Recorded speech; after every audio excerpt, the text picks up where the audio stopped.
Welcome to A Philosophy of Action. Today is the third episode. So now we arrive at the final question. Some would say national defense alone is reason enough to have a military. That's where we should have derived that European strength from. I've had this debate many times in my personal relationships, and I think it sounds good but collapses on inspection. The first problem is simple. A purely defensive military becomes weak over time. A military that never operates abroad, never seeks out combat experience, has no combat experience, no strategic confidence, and no institutional memory of warfare. It may not be useless, but it will always lose against forces that are actually used, that are actually experienced, that actually have a veteran understanding of the current state of warfare. The second problem is, why would anyone join such a military? Why accept lower paid than civilian jobs, extreme discipline, constant training and deprivation for a military, or job rather, that does nothing, offers no reward, and in many European countries a municipal desk job pays more than a military officer? So who would join? And if you raise pay, do you really want soldiers only motivated by money? This leads to the final contradiction.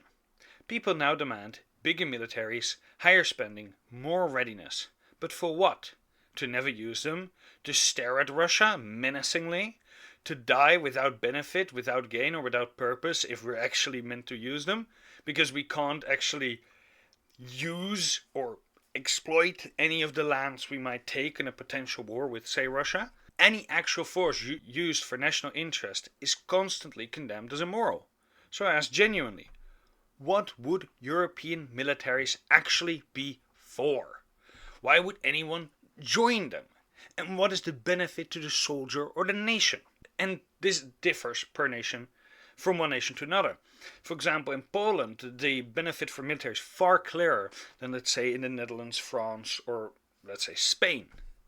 And until those questions are answers for the Netherlands, France, or, say, Spain, rearmament is just theater. You therefore cannot demand strength without forbidding its use. And that fundamentally makes me annoyed by modern day left-wing or liberal or social democrat or any type of mainstream media complaining about the very thing they are preventing and have prevented for years now. That thing, that military, isn't there when they're the reason it's not there, and that they want it to manifest when everyone fully well knows that military will not be benefiting the people actually going into it because of the same people demanding it exists and becomes large in the first place.